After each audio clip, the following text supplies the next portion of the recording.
புதிய ஏற்பாட்டை நாம் தியானிக்க போகிறோம். மத்தேயு புஸ்தகத்திலிருந்து கடந்த முறை தியானிக்கிற வகைகளை குறித்து நாம் பார்த்தபோது சில முறைகளை அதில் நாம் பார்த்தோம்.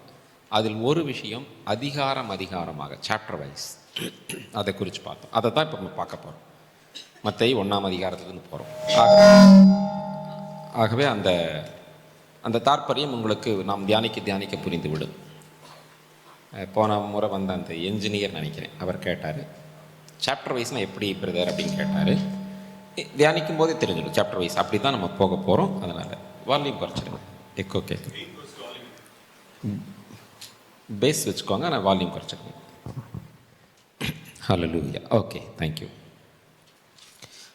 இன்ட்ரடக்ஷனுக்கு கொடுத்துட்டு நான் மத்தேயு அதாவது காஸ்பல் புக்ஸுன்னு போகும்போதே, சுவிசேஷ நூல்கள் என்று போகும்போதே முன்னுரையை சிலவற்றை சொல்லிவிட்டே நான் மத்தேயு புஸ்தகத்திற்குள் போகிறேன். 4 சுவிசேஷத்தில் முதல் எழுதுனது மார்க்கு தான். ஆனால் இந்த ஒரு ஆர்டரில் வச்சுருக்கிறதுக்கு சில விஷயங்கள் இருக்குது. மத்தேயு முதலாவது வைத்து, அப்புறம் மார்க்கு, லூக்கா, யோவான். இது நற்செய்தி நூல்கள் அல்லது காஸ்பல்ஸ் என்று அழைக்கப்படுகிறது. இதில் முழுவதும் இயேசு கிறிஸ்துவனுடைய வாழ்வும் ஊழியமும் இதுதான் மெயினான விஷயம். அவருடைய வாழ்க்கையும் உள்ளே வருகிறது, ஊழியம் உள்ளே வருகிறது. குறிப்பாக அந்த ஊழியத்திலே அவருடைய போதனைகள், அற்புதங்கள், அந்த மாதிரி சில காரியங்கள். மத்தேயு யூதருக்கு எழுதுகிறார். அதனால தான் அதை முதல்ல வச்சாங்க. மத்தேயு யூதருக்கு இயேசு கிறிஸ்துவை மேசியாவாக, ஒரு ராஜாவாக பிரசன்ட் பண்ணுகிறார். யூதருக்கு எழுதுகிறது. மார்க்கு ரோமருக்கு எழுதுகிறார். இயேசுவை ஒரு ஊழியக்காரனாக, இன்னும் சொல்லப்போனால் தேவனுக்கு, யெகோவாவுக்கு வேலைக்காரராக, பணிவிடையாக செய்கிறவராக. ஏன்னா ரோமர்கள் கடும் உழைப்பாளிகள். அதனால் இயேசு தான் அதற்கு சிறந்த ரோல் மாடல்னு ரோமருக்கு எழுதும்போது இயேசுவை போல யாரும் உழைக்க முடியாது என்பதை காட்டுகிறார். அதாவது தேவனுக்கு எல்லா விஷயத்திலும் கீழ்ப்படிஞ்சு உழைக்கிறவர்கள் எல்லாருமே சரியாக உழைப்பதில்லை. அதனால தான் பவுல் சொல்லும்போது எதை செய்தாலும் மனுஷருக்கென்று செய்யாமல் கர்த்தருக்கென்றே மனப்பூர்வமாக செய்யுங்கள் என்று சொன்னார். ஆனால் பல இடங்கள் அப்படி இருக்கிறது இல்லை. இப்போ பொதுவாக கவர்மெண்ட் கன்சர்னை விட்டுருங்க, ப்ரைவேட் கன்சர்ன்ஸில் பாஸ் ஒழுங்காக நம்மளை நடத்தலை அல்லது இன்க்ரிமெண்ட் கொடுக்கல அல்லது ப்ரொமோட் பண்ணலைன்னா வேலையில் அவங்க காட்டுறாங்க. ஆனால் ஒரு ஆண்டவருடைய பிள்ளை பற்றி நான் பேசுகிறேன், மற்றவங்களை விட்டுருங்க. அவங்க உண்மையாக ஆண்டவரே நான் உமது நிமித்தமாக இது கரெக்டாக இருக்கிறேன்னு சொன்னால் ஏற்ற காலத்தில் அவர் உயர்த்துவார். ஒருவேளை பாஸ் அவங்க கைவிட்டுட்டா கூட எல்லாத்துக்கும் பாஸ் தலைவர் மேலே இருக்கிறார். பைபிள் அப்படி ஒரு வசனமே இருக்குது இல்லையா, எல்லாருக்கும் தலைவராக உயர்ந்திருக்கிறீர்கள். மத்தேயு அதான இயேசுவை மேசியாவாக, ராஜாவாக, அவர் தான் யூதருடைய ராஜா அப்படிங்கிறத அதிகமாக வலியுறுத்துகிற ஒரு சுவிசேஷ புஸ்தகம்தான் மத்தேயு எழுதின சுவிசேஷம். அப்புறம் மேசியாவாக, ராஜாவாக, கிங் ஆஃப் த ஜூஸ் அப்படின்னு வலியுறுத்துகிறார். அதனால தான் அதிகமாக மேசியாவாக காட்டுறது என்னென்னா, யூதர்கள் பழைய ஏற்பாட்டிலிருந்து தான் அதிகமாக விரும்புவாங்க. அதனால் பழைய ஏற்பாட்டிலிருந்து அதிக வசனங்களை மேற்கோள் காட்டுகிறவர் மத்தேயு தான். இப்படி இந்த ஏசாயா தீர்க்கதரிசினால் உரைக்கப்பட்டது நிறைவேறும்படி இப்படி நடந்தது. ஒவ்வொரு ப்ராஃபட்டை பற்றி எழுதுவார். என்று எரேமியா தீர்க்கதரிசி அப்படின்னெல்லாம் எழுதுகிறார். பழைய ஏற்பாட்டு தீர்க்க தரிசனங்களை மேற்கோள் காட்டி எழுதுறது மத்தேயு. மார்க்கு ரோமருக்கு எழுதுவார். அதனால் இயேசுவை ஒரு ஊழியக்காரனாக தான் அவர் எழுதுவார். ரெண்டாவது, ரோமருக்கு சில எபிரேய வார்த்தைகள் தெரியாது. எபிரேய வார்த்தைகள் அதிகமாக பயன்படுத்துறது அவர் தான். எப்பத்தா, திறக்கப்படுவாயாக, பொவர்னகேஸ், இடி முழக்கத்தின் மக்கள், கொஞ்சம் எபிரேய வார்த்தைகளை யூஸ் பண்ணி அதுக்கான மொழிபெயர்ப்பை ரோமருக்கு சொல்லுகிற விஷயம். இயேசுவை ஊழியக்காரனாக, வேலைக்காரனாக, எப்படி தேவனுக்கு கீழ்ப்படிஞ்சார். அதுக்கு முக்கியமான வசனம் மார்க் 10ஆம் அதிகாரம் 45ஆம் வசனம். அப்போ பாருங்கள், ரொம்ப இயேசு ஒரு பணிவிடைக்காரராக இருந்தார் அப்படிங்கிறதுக்கு உதாரணம் இயேசு கிறிஸ்து. லூக்கா கிரேக்கருக்கு எழுதுகிறார். கிரேக்கருக்கு இயேசுவை ஒரு மனிதனாக எழுதுகிறார். ஆனால் அதே சமயத்தில் லூக்கா ஒரு வைத்தியராக இருந்தபடினார், மருத்துவராக இருந்தபடினால் இயேசுவினுடைய அற்புதங்களை, குணமாக்குதல்களை அதிகமாக ஹைலைட் பண்ணி முக்கியப்படுத்தி எழுதுவார். ஆனால் கிரேக்கருக்கு எழுதுறது கொஞ்சம் ஞானமாக எழுதுகிறார். எல்லாமே அதாவது திட்டமாக விசாரிச்செழுந்து எழுதுகிறாங்க அப்படின்னு. ஏன்னா பவுல் சொல்லும்போது சொல்கிறாரு, யூதர்கள் அடையாளத்தை தேடுவார்கள், கிரேக்கர் ஞானத்தை தேடுவார்கள். அதனால் விஸ்டம் அந்த விஷயத்தை அதிகமாக எழுதுவார். அவர் கிரேக்கருக்கு எழுதுகிறார். யோவான் எல்லாருக்குமே எழுதுகிறார். அதனால் இயேசுவை அவர் தேவகுமாரனாக எழுதுகிறார், சன் ஆஃப் காட். எல்லாருக்கும் எழுதுவார், குறிப்பாக ஜென்டைல்ஸ் எல்லாரையுமே கவர் பண்ணி. அப்போ இதிலிருந்து ஒன்றை விளங்கிக் கொள்கிறோம். மத்தேயு யூதருக்கும், மார்க் ரோமருக்கும், லூக்கா கிரேக்கருக்கும், யோவான் எல்லாருக்குமே. மத்தேயு இயேசுவை ராஜாவாக, மேசியாவாக, மார்க்கு ஒரு வேலைக்காரராக, ஊழியக்காரராக, லூக்கா ஒரு மனிதராக, வைத்தியராக, மனிதராக, நான்காவதாக யோவான் தேவகுமாரனாக. அதனால் காட் ஹெட், தேவத்துவம், தமிழில் தேவத்துவம் அது பவுல் சொல்லுவார், காட் ஹெட். அதனால தான் நீங்கள் பார்த்தீங்கன்னா மத்தேயு ராஜாவாக எழுதுனதுனால ராஜாக்களோட வம்ச வரலாறு எழுதுவார் அவர். ராஜாக்கள் முதல் வாக்குத்தத்தம் பண்ணப்பட்டது ஆபிரகாமுக்கு தான். நோவா காலத்துலலாம் ராஜாவை பற்றியெல்லாம் தேவன் பேசலை, சொல்லலை. ஆபிரகாம் காலத்தில் தான் உன்னில் ராஜாக்கள் தோன்றுவார்கள் அப்படின்னு ஆபிரகாம். அதனால் ஆபிரகாமின் குமாரனாகிய தாவீதின் குமாரனான இயேசு கிறிஸ்துவின் வம்ச வரலாறு ஆரம்பிப்பார். மத்தேயு ராஜாவாக எழுதுனால, யூதருக்கு எழுதுனால. மார்க் வேலைக்காரனாக எழுதுனால வம்ச வரலாறு எழுதலை. ஒரு வேலைக்காரனுக்கு வம்ச வரலாறு கேட்க மாட்டாங்க இல்லையா, ஒரு ராஜா கேட்பாங்க. ஒரு வேலைக்காரன் எங்கேயாவது நீங்கள் வேலைக்கு போட்டிங்கன்னா உங்களுடைய வம்சத்தையெல்லாம் சொல்லுன்னு கேட்க மாட்டீங்க. எந்த ஊர்லேருந்து வர்றீங்க, என்ன பேர், அவ்வளோதான் கேட்டிருப்பாங்க. அவ்வளவு ஏன், ஒவ்வொரு சமயத்திலும் எலெக்ஷனில் வின் பண்ண நம்ம நாட்டிலேயே அவங்க வாழ்க்கை வரலாறு எழுதுவாங்க. இப்போ அடுத்த 3வது முறை மோடி முதலமைச்சர் பிரதமராக இருக்கிறார். பிரதமரான போது அவங்க ஒவ்வொரு சமயத்திலையும் 14லையும் 19லையும் பார்க்கும்போது ஒவ்வொரு சமயத்திலையும் இந்த 24 அவரோட வாழ்க்கை வரலாறு எழுதுவாங்க. இங்கே பிறந்தார், குஜராத்தில் சீஃப் மினிஸ்டர், அது எல்லாத்தையும் தெரியாததா? 2014க்கு முன்னாலே தெரியும் குஜராத்தில் தான் சீஃப் மினிஸ்டராக இருந்தார். அதுக்கப்புறம் பிரதமராக மாறின போது குஜராத்தில் சீஃப் மினிஸ்டராக இருந்தார், இப்படி வளர்ந்தார், இப்படி இருந்தார், இந்த இயக்கத்தில் இருந்தார். இதை ஒவ்வொரு டைம் எழுதுவாங்க. ஒரு ராஜாவான அவருடைய வம்ச வரலாறு மற்ற விஷயங்கள் எல்லாம் எழுதணும், கட்டாயமாக எழுதணும். ஆனால் வேலைக்காரனுக்கு தேவையில்லை. அதனால் மார்க் என்ன செய்யவில்லை, வேலைக்காரன் அந்த விஷயத்தை எழுதலை. லூக்கா மனுஷனாக எழுதுனால மனுஷ வம்ச வரலாறு எழுதுவார். ரிவர்ஸில் போவார், கவனிச்சிங்களா? இயேசுலேருந்து அப்படி ரிவர்ஸில் போய் ஆதாமில் முடிப்பாருங்க. ஏன்னா மனுஷனாக எழுதுனால மனுஷனில் போய் முடிப்பார், ஆதி மனுஷனில் போய். அந்த கவனிச்சிங்க, லூக்கா 3ஆம் அதிகாரத்தில் இருக்குது, கரெக்டாக? அப்படி ரிவர்ஸில் அந்த அதிகாரத்தோட கடைசி வசனம் தேர வாசிக்க முடியுமா? 3ஆம் அதிகாரத்தில் தேவனால் உண்டானம். ஆனால் மூல பாஷையில் எப்படி இருக்குன்னு கேட்டால் ஆச்சரியப்படுவீங்க. ஆதாம் தேவனுடைய குமாரன் இருக்குது, சன் ஆஃப் காட். மூல பாஷையில் தேவனுடைய மகன் என்றே இருக்கிறது. அதை தமிழில் தேவனால் உண்டானவன் என்று எழுதியிருக்கிறார்கள். ஆகவே மனுஷனாக இயேசுவை ப்ரெசன்ட் பண்ணனால மனுஷ வம்ச வரலாறு கொடுக்குறார், கரெக்டாக? ஆனால் ரிவர்ஸில் கொடுத்து ஆதாமில் போய் முடிக்கிறார், பிந்தின ஆதாமில் தொடங்கி. யோவான் யாருக்கு எழுதுறாருன்னு சொன்னேன்? எல்லாருக்குமே. யாருக்கு இல்லை, எல்லாருக்குமே. தேவகுமாரன் எழுதுகிறார். தேவகுமாரனுக்கு வம்ச வரலாறு தேவையில்லை, துவக்கமே வேண்டியதில்லை. அதனால தான் ஆதியிலே வார்த்தை இருந்ததுன்னு ஆரம்பிக்கிறார். எந்த ஒரு பிறப்பை எதை பற்றி சொல்லலை. நேராக நீங்கள் 1ஆம் அதிகாரத்திலே பார்க்கலாம். அவருடைய பிறந்து வர்றதை பற்றி சொல்லாமல் அவர் பூமிக்குள்ளே பிரவேசித்த உடனே நேரடியாக சொல்கிறார். உலகத்தில் 1:9 உலகத்தில் எந்த மனுஷனை பிரகாசிப்பிக்கிற ஒளியே அந்த மெய்யான ஒளி. அப்புறம் உலகத்தின் பாவத்தை சுமந்து தீர்க்கிற தேவாட்டுக்குட்டி 1:29 நினைக்கிறேன். இப்படி அவருடைய பிறப்பை பற்றியே பேசாமல் நேரடியாக தெய்வத்தை பற்றி, தேவத்துவம் ஐ காட் இட், இதை பற்றியே பேசுகிறார். அதனால் தேவகுமாரனுக்கு வம்ச வரலாறு வேண்டியதில்லை. ஏன்னா அவரே ஆதியும் அந்தம், அவருக்கு துவக்கம் கிடையாது, முடிவு கிடையாது. அதனால் ஆதியிலேங்கிறார். அந்த ஆதியிலேங்கிறதுக்கு நீங்கள் எந்த இயர்னு போட முடியாது, டேட்லெஸ் பாஸ்ட். ஆதியிலே வார்த்தை இருந்தது, in the beginning was the word அப்படின்பார். அதனால் எப்போவுமே அவர் ஆதியிலே தேவனோடு இருந்தார் அப்படின்ட்டு. வார்த்தை தேவனாக இருந்தது, தேவனாக இருந்தது, அவர் ஆதியிலே தேவனோடு இருந்தார் அப்படின்னு எழுதுவார். அவர் 2ஆம் வசனத்தில் அப்படி எழுதுறாரு நினைக்கிறேன். அவர் ஆதியிலே தேவனோடு இருந்தார். சொல்லுங்கள்.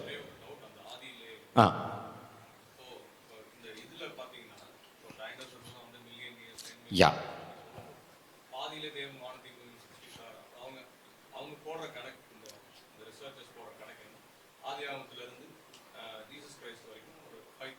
சிக்ஸ் 6000 இயர்ஸ் வருது ஆதாமுக்கு அப்புறம். ஆமாம், இப்போ வரைக்கும் ஒரு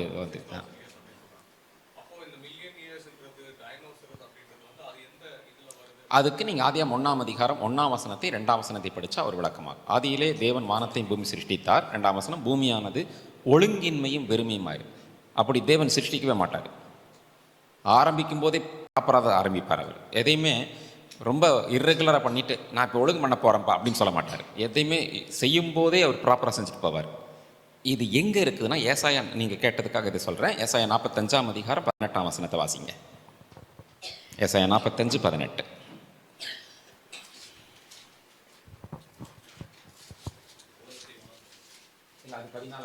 நான் சொல்கிறது 45:18. வெறுமையாயிருக்க சிருஷ்டியாமல் அதை குடியிருப்புக்காக படைத்து சொல்லுகிறதாவது நானே கர்த்தர் இல்லை. அப்போ பாருங்க, வெறுமையாக இருக்க சிருஷ்டியாமல் குடியிருப்புக்காகனார். அப்போ வெறுமையாக இருந்துச்சுன்னா என்னமோ நடந்திருக்குதுன்னு அர்த்தம். அது ஏசாயா 14 நீங்கள் சொன்ன வசனம். அங்கே லூசிஃபனுடைய வீழ்ச்சி, அதிகாலையின் மகனாகிய விடிவெள்ளியே அப்படின்னு ஒரு வார்த்தை வரும். இங்கிலீஷ் பைபிள் லூசிஃபர்னு வருவது. அவன் பண்ண குழப்பம் உங்களுக்கு தெரியும். ஏனென்றால் தேவனுக்கு தூதர்கள் பிரதானமாக, அவர் எப்படி திருத்துவமாக இருக்கிறாரோ அவருக்கு 3 தூதர்களை அவர் திருத்துவோம் 3 தூதர்களை பிரதானம் வச்சுருந்தார். ஒன்று வந்து மைக்கேல், கமாண்டர் இன் சீஃப், எல்லாத்துக்கும் தலைமை தாங்கிட்டு போகிறவர். 2வது வந்து கேப்ரியேல், மெசேஜ் கொண்டு போகிற மெசஞ்சர். 3வது லூசிஃபர், ஆராதனை பண்ணுற ஒரு ஆள் தேவனுக்கு. இதில் அந்த லூசிஃபர் மட்டும் விழுந்து போனான், விட்டுருங்க. அப்போது பூமியில் பல பிரச்சனைகள் குழப்பங்கள் எல்லாம் கொண்டு வந்தாங்க. அதுக்கப்புறம் தேவன் சீர்படுத்தினது தான் வெளிச்சம் உண்டாக கடவுதுன்னு சொல்லி பண்ணார். அதனால தான் இந்த ஃபாசில்ஸ்ன்னு சொல்லுவாங்க. ரொம்ப வருஷத்துக்கு முன்னால் இருக்க தாவரமாக தமிழில் கற்படி உருவங்கள். குன்னூரில் சிம்ஸ் பார்க்கில் ஒரு 2 கோடி வருஷத்துக்கு முன்னால் இருக்கிற மரம் இருக்குதுங்கிறாங்க. சரி, ஒருவேளை அவங்க விஞ்ஞான ஆராய்ச்சியால் தப்பாக பண்ணான்னு சொன்னால் கூட, அவங்க ஆராய்ச்சி தப்புன்னா கூட 2 கோடியில் கொஞ்சம் பாதி போட்டால் கூட 1 கோடி வரும்ல. அவங்க ஒருவேளை தப்புன்னு பண்ணால் கூட அதில் பாதி போட்டால் கூட 50 லட்சம் வருஷம் வரும். அதனால் அவங்களோட ஆராய்ச்சியும் தவறுன்னு சொல்ல முடியாது. அதுலேயும் பிழைகள் இருக்குது. ஆனால் முற்றிலும் 100க்கு 100 தவறுன்னு சொல்ல முடியாது. அப்படி பார்த்தா பல விஷயத்தை ப்ரூவ் பண்ணியிருக்காங்க. ஆகவே இடையில் என்னமோ ஒரு பிரச்சனை வந்திருக்குது. அது என்னன்னு ஏசாயா 14 சொல்லிட்டாலும் அதுக்கு மேலே தேவன் சொல்ல விரும்பலை. என்ன பிரச்சனை வந்தது, அவனுக்கும் அவருக்கு என்ன ஆர்கியூமெண்ட் வந்துச்சு, என்ன நடந்துச்சு, எப்படி அவனை டிஸ்மிஸ் பண்ணார், எல்லா விஷயங்களையுமே தேவன் வந்து சில தடவை மறைச்சு கொண்டு போகிறாரு ஒழிய ஓப்பனாக சொல்லலை. இதுக்கும் நம்ம தெரிஞ்சுக்கிறதுக்கு ஆசைப்பட்டா தேவன் நமக்கு கொடுக்குற பதில் என்ன தெரியுங்களா? உபாகமம் 29:29.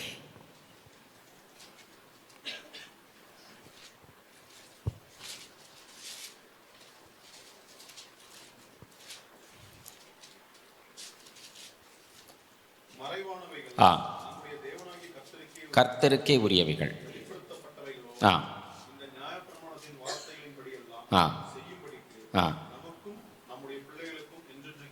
மறைவானது கர்த்தருக்கு தான், நம்ம அது கேட்க முடியாது. ஒருவேளை ஆராய்ச்சி பண்ணலாம், பண்ணிட்டு கிடைக்கிற வெளிப்பாடு மட்டும் எடுத்துக்கலாம். அதுக்கும் பைபிள் வசனம் இருக்குது. நீதிமொழிகள் 25:2.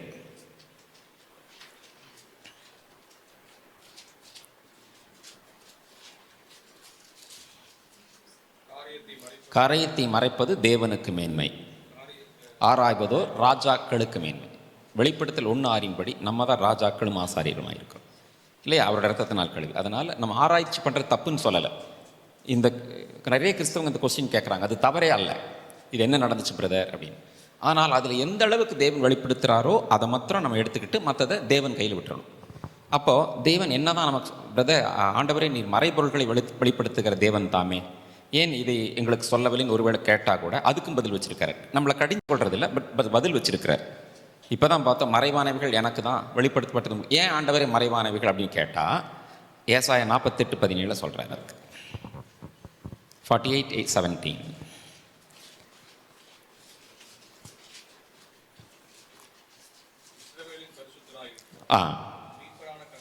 சொல்லுகிறதாவது, பிரயோஜனமாக இருக்கிறதை உனக்கு போதித்து நானே பிரயோஜனமானதை மட்டும் போதிக்கிறேங்கிற அந்த விஷயங்களெல்லாம் டீட்டெயில்ஸாக நான் சொல்ல முடியும் தேவன். ஆனால் நமக்கு அது பிரயோஜனமாக இல்லையான்னு நம்மளை விட தேவனுக்கு தெரியும். உதாரணமாக, உங்கள் பிள்ளைகளுக்கு எது பிரயோஜனங்கிறத பிள்ளைகளை விட உங்களுக்கு தான் தெரியும். அதே போல் நமக்கு என்ன பிரயோஜனங்கிறது நம்மளை விட அவருக்கு தான் தெரியும். அதுக்காக அவர் மறைச்சிக்கிறார், நமக்கு தெரியக்கூடாதுன்னு பொறாமப்படுறார் அப்படின்னு நினைக்க முடியாது. நம்முடைய ஆத்துமாவை உருவாக்குனது அவர் தான். அதனால் இவங்க ஆத்துமாவை ரிசீவ் பண்ணுமான்னு அவருக்கு நல்லா தெரியும். அதனால் அதை மட்டும் எழுதி வச்சிருக்காரு வேதத்தில். இதெல்லாம் எனக்கு பிரயோஜனமோ அதை எனக்கு எழுதி வச்சிருக்கிறார். எனக்குன்ட்டு சொல்லலை, நமக்குன்னு சொல்லலை, இனிமேல் ரட்சிக்கப்பட போகிறவர்களுக்கும் ஒருவேளை நம்ம காலம் முடிஞ்சு ஆண்டவரோட வருகைக்கு இன்னும் நாட்கள் இருக்குமானால் நிறைய ரட்சிப்பு நடக்கும். அவர்களுக்கும் எல்லாரையும் மனசில் வச்சுட்டு தான் எழுதியிருக்கார். அப்போது மத்தேயு எழுதும்போது வம்ச வரலாறு எழுதுகிறார் ராஜாவா. மார்க்கு மனுஷன் எழுதுனால் வம்ச வரலாறே தேவையில்லை. லூக்கா மனுஷன் எழுதுறதுனால ஆதாம் வரைக்கும் ஒரு வம்ச வரலாறு கொடுக்குறார். யோவான் அவரை தேவகுமாரனை காட்டுறதுனால வம்ச வரலாறு அவசியமே இல்லை, அவரே ஆதியும் அந்தமாக இருக்கிறார். இப்படித்தான் சுவிசேஷ நூல்கள் அமைக்கப்பட்டன. இப்போ மத்தேயு எழுதின சுவிசேஷத்துக்கு போகிறோம். முதல்ல கொஞ்சம் இன்ட்ரடக்ஷன் சொல்கிறேன், நோட் பண்ணிக்கோங்க. என்னோட டைரியில் எழுதின கருத்து சொல்கிறேன். மத்தேயு எழுதின சுவிசேஷத்துக்கு கொஞ்சம் முன்னுரை. மத்தேயு அப்படிங்கிற வார்த்தைக்கு தேவனுடைய ஈவுன்னு அர்த்தங்க, கிஃப்ட் ஆஃப் காட்.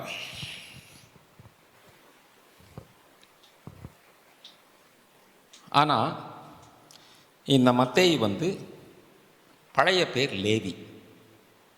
இயேசு ஊழியத்துக்கு கூடும்போது அவன் ஒரு ஆயத்துறையில் டேக்ஸ் கலெக்டராக இருக்கும்போது லேவி அவன் பேர், பழைய பேர். கூப்பிட்டு இயேசு தான் அந்த மத்தேயுங்கிற பேரை கொடுத்துருக்கிறதுக்கு வாய்ப்பு அதிகம். அவரோட பேர் யாராவது வாசிங்க, மத்தேயு 9:9 வாசிங்க.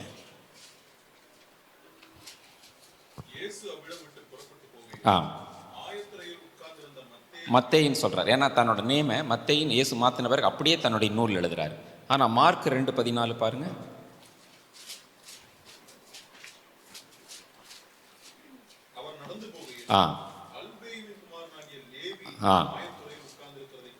லேவி கண்டு வாசிங்க என்றார். பின் அடுத்தது வாசிங்க. அதான் அவங்க வீட்டில் போய் ஒரு விருந்து ஆண்டவருக்கு கொடுக்குறான்.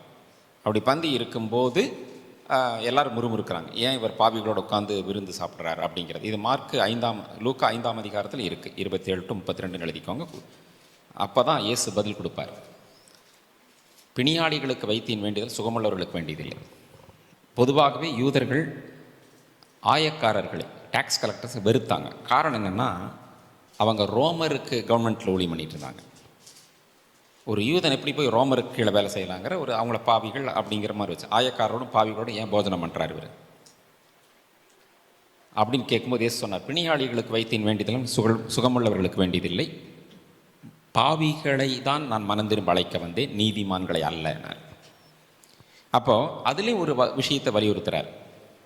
இன்னொரு விஷயம் கேட்டிங்கன்னா, இது ஞாபகம் வந்தனால் நான் சொல்கிறேன். நான் ரட்சிக்கப்பட்டவங்க ஒழுங்காக இல்லைன்னா, நல்லா தெரிஞ்சிருச்சுன்னா, அவங்களுக்கு நீங்கள் சொல்லியும் கேட்கலைன்னா அவங்களோட சாப்பிடக்கூடாது. ரட்சிக்கப்படாதவங்க கூட நீங்கள் சாப்பிடலாம். 1 கொரிந்தியர் 5ஆம் அதிகாரம் 10ஆம் வசனம், 10-11 வாசிங்க. 5ஆம் அதிகாரம் 10-11.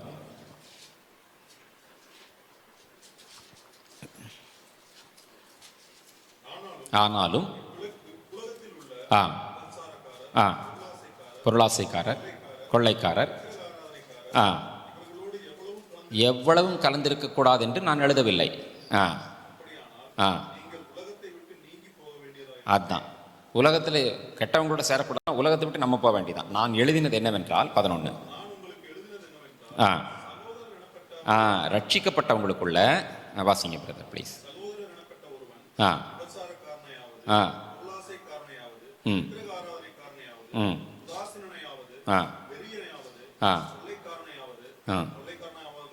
இருந்தால்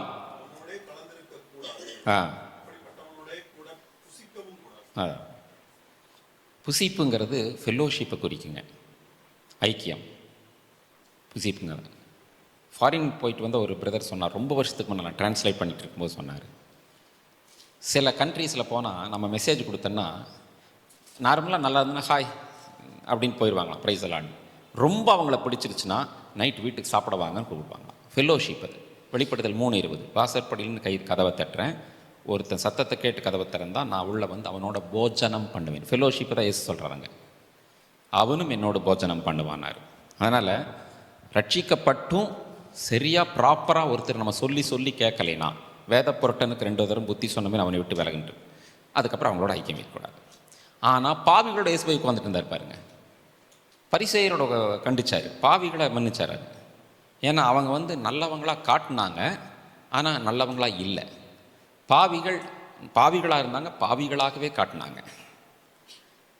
லூக்கா 18 2 பேர் ஜெபம் பண்ணும்படி ஆலயத்திற்கு போனான். இவன் நல்லவனாக காட்டினான். நான் வாரத்தில் இப்படி உபவாசிக்கிறேன், அப்படி பண்ணுறேன், இப்படி பண்ணுறேன், தன்னோட எல்லா ப்ளஸ் பாயிண்ட்டே சொல்லிட்டு இருந்தான். அந்த பாவியாக என்மேல் கிருபையாயிரும் சொன்னான். அப்போ ஆண்டவர் சொல்கிறாரு, அவன் அல்ல இவனே நீதிமானாக்கப்பட்டவனாக போனான் அப்படின்னாரு. எல்லோரும் இங்கே ஒரு சின்ன கவனிங்க, எனக்கு பாஸ்டர் சொல்லிக் கொடுத்த ஒரு விஷயம். இது ஆண்டவருடைய பீடம் வச்சுக்கோங்க. பீடத்தில் இது பழைய ஏற்பாட்டில் அந்த ஆலயத்தில் பீடத்தில் அவர் இருப்பார். பரிசேயன் இங்கே நிற்கிறான், கரெக்டுங்களா? அந்த ஆயக்காரன் ஆலயத்துக்கு வெளியே நிற்கிறான்னு ஆண்டவர் சொன்னார். இவன் உள்ளே நிற்கிறான், உள்ளே நின்று ஜெபம் பண்ணுறான். நான் வாரத்தில் 2 கரைக்கில் தசம்பாகம் கொடுக்குறேன், எல்லாம் பரிகார அநியாயக்கார போல. அங்கே நிற்கிற ஆயக்காரனை போலும் இல்லை அப்படிங்கிறான். கம்பேரிசன் பாருங்க. அதனால் உண்மை ஸ்தோத்தரிக்கிறேன், அதாவது நான் நல்லவனாக இருக்கிற அதனால் உண்மை ஸ்தோத்தரிக்கிறேங்கிறான். நீர் தான் என்னை நல்லவனாக மாற்றினீன்னு கூட சொல்லலை. அவன் தூரத்தில் நின்றுட்டு பாவியாக என்மேல் இருக்கிற வேறு எதுவும் யாரை பற்றியும் பார்க்கல. முன்னால் நிற்கிற பரிசேயனை பற்றியும் கம்பேர் பண்ணலை. நான் பாவி என்மேல் கிருபையாயிரும், அவ்வளோதான். இயேசு சொல்கிறார் அந்த இடத்துல நீங்கள் பார்த்தீங்கன்னா, அவன் அல்ல இவனே பாரு. ஆக்சுவலாக ஆண்டவர் இங்கே ஆலயத்தில் இருக்கிறார் இல்லையா? என்ன சொல்லியிருக்கணும்? இவன் அல்ல அவனேன்னு சொல்லியிருக்கணும்.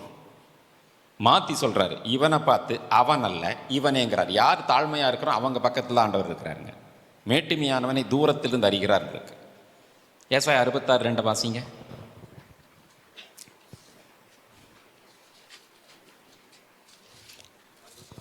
ரெண்டு. ஆமே, அதே கர்த்தர் சொல்லுகிறார். ஆனாலும் சிறுமைப்பட்டு நோக்கி பார்ப்பேன். வசனத்துக்கு நடுங்கிறவர். அதனால தான் லூக்கா 18:14 சொல்லுவார், தன்னைத்தான் தாழ்த்துகிறவன் உயர்த்தப்படுவான், உயர்த்துகிறவன் தாழ்த்தப்படுவான். அந்த உவமை சொல்லிட்டு தான் சொல்கிறார். ஆயக்காரன் பாவியை சொல்லி பரிசையில சொல்லிட்டு. அப்போது இந்த மத்தேயு தேவனுடைய ஈவுங்கிற அர்த்தம். இதை சுருக்கமாக இப்படி சொல்லுவாங்க வேத பண்டிதர். என்ன சொல்லுவாங்கன்னா, ஒரு யூதன் வேறொரு யூதரை பற்றி யூதர்களுக்கு எழுதின புத்தகம் அப்படிம்பார். ஒரு யூதன் மத்தேயு, வேறொரு யூதனை பற்றி இயேசுவை பற்றி யூதர்களுக்கு எழுதின ஒரு புஸ்தகம். A Jew to Jews about a Jew அப்படின்னு சொல்லுவாங்க. சரி, இது எழுதப்பட்ட இடம் சிரியன் அந்தியோக், அந்த பட்டணத்தில் எழுதப்பட்டது.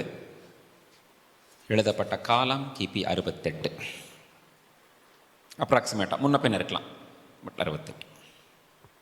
முதல்ல அராமிக் லாங்குவேஜில் இது பண்ணி அப்புறம் க்ரீக்கில் தான் அது அஃபீஷியலாக இது பண்ணாங்க. உங்களுக்கு தெரியும், புதிய ஏற்பாடு முழுவதும் க்ரீக்கில் தான் எழுதி அப்புறம் இதாச்சு. சரி, இந்த மத்தேயில பொதுவாக எப்படின்னா, இயேசுவை கிங் அப்படிங்கிறதுக்கு 2-3 வசனம் கொடுக்குறேன். அவ எப்படி ப்ரெசென்ட் பண்ணுறார் மத்தேயு அப்படிங்கிறது. ராஜாவாக மத்தேயு 2ஆம் அதிகாரம் 2ஆம் வசனம், யூதருக்கு ராஜாவாக பிறந்திருக்கிறவர் எங்கே அப்படின்னு வருவாங்க. 6ஆம் வசனத்தில் மீகா புஸ்தகத்திலிருந்து ஒரு மேற்கோள் காட்டி இஸ்ரவேலை ஆளும் பிரபு அப்படின்னு சொல்லி ஆளுகை பற்றி பேசுவார். அது உங்களுக்கு தெரியும். 2ஆம் அதிகாரம் 2ஆம் வசனம் 6ஆம் வசனம் குறிச்சுக்கோங்க. 21ஆம் அதிகாரம் 4ஆம் வசனத்தில் உன் ராஜா கழுதையின் மேல் சாந்த குணமுள்ளவராய் அப்படின்னு சொல்லி மேற்கோள் காட்டி கழுதை மேல் வரும்போது அந்த வசனம் என்ன தெரியுங்களா? சகரியா 9:9 மறக்காதீங்க. சகரியா 9:9 அதை மேற்கோள் காட்டி மத்தேயு எழுதுவார். மத்தேயு 21:4.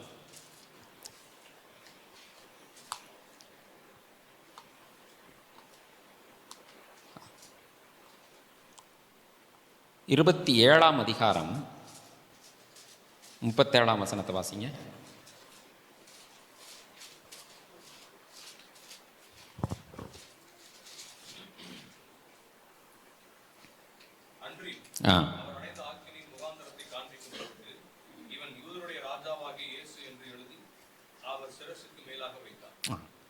யூதருடைய ராஜா.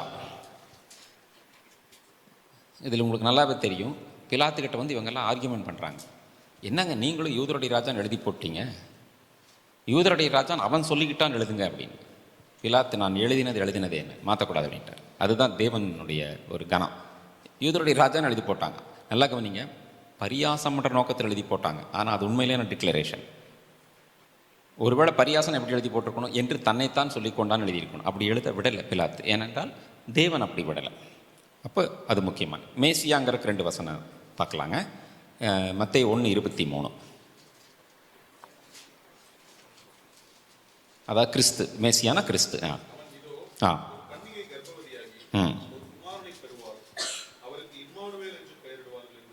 இம்மானுவேல் என்பதற்கு தேவன் நம்மோடு இருக்கிறார். அப்படின்னா ரட்சிக்க வந்தவர் அர்த்தம். தேவனே கூட வந்துட்டார். ராஜான்னு சொல்கிறீங்க, தேவன்னே சொல்கிறாங்க, தேவன் நம்மோடு இருக்கிறார். இன்னொரு வசனத்தை வாசிங்க ப்ளீஸ். தேவகுமாரன்கிற கதை, மேசியான தேவகுமாரன் கிறிஸ்து. மத்தேயு 26 63 64 63 64. பேசாமல் இருந்தார்.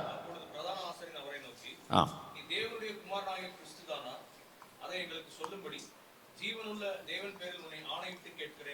என்றான்.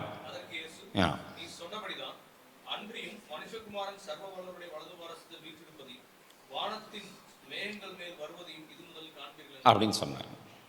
கிறிஸ்து தானான்னு கேட்டாங்க. இதில் இன்னொரு விஷயத்தையும் சொல்கிறாங்க. ஆக்சுவலாக இது இயேசுவை கிறிஸ்து நிரூபிக்கிறதுக்கான ஒரு வசனம் தான். பட் இதில் இன்னொரு சத்தியத்தை நம்ம கற்றுக்குறோம். என்ன தெரியுங்களா? ஒரு கிறிஸ்தவன் பொய் சொல்லக்கூடாது. உண்மையை சொல்லாமல் இருக்கலாம். எப்படிங்க? யாராவது கேட்டாங்கன்னா பொய் சொல்லக்கூடாது. ஒருவேளை உண்மை சொன்னால் பிரச்சனை வந்துடுன்னா உண்மையும் சொல்லாமல் இருக்கலாம். இதை பற்றி நான் சொல்ல விரும்பவில்லை என்று நீங்கள் சொல்லிவிடலாம். ஆனால் யெகோவாவின் நாமத்தில் கேட்டால் கட்டாயமாக உண்மை சொல்லணும். மறுபடியும் சொல்கிறேன், உண்மை சொல்லாமல் இருக்கலாம், ஆனால் பொய் சொல்லக்கூடாது. உண்மை சொல்லாமல் அமைதியாக இருக்கலாம். இதை பற்றி எங்கிட்ட கேட்க வேண்டாம் ப்ளீஸ் அப்படின்னு சொல்லிட்டா தப்பில்லை. ஆனால் யெகோவாவின் நாமம் கேட்கும்போது பொய்யும் சொல்லக்கூடாது, உண்மை சொல்லாமல் இருக்கக்கூடாது. அதனால தான் அது வரைக்கும் அமைதியாக இருந்த இயேசு சோத்தரிக்கப்பட்ட தேவனுடைய நாமத்தில் கேட்குறாங்க பார்த்தீங்களா? அதுக்கப்புறம் ஆன்சர் பண்ணுறாரு பார்த்தீங்களா? நீங்கள் சொன்னபடி தான் மேகங்கள் மேல் வருது அப்படின்னு எல்லாத்தையும் அவர் கிளியராக சொல்கிறார். இதையும் கிறிஸ்தவம் விளங்கிக்கணும். அதனால் ஏதாவது முக்கியமான கட்டத்தில் யாராவது ஆண்டவருடைய நாமத்தில் அப்படின்னு கேட்கும்போது உண்மை சொல்லித்தான் ஆக வேண்டும். சரி, இயேசு மரித்த பிறகு என்ன நடந்துச்சு அப்படின்னு பார்த்தா மத்தேயு 27 அதிகாரத்தில் 54 வசனம் இப்படி சொல்லுகிறது.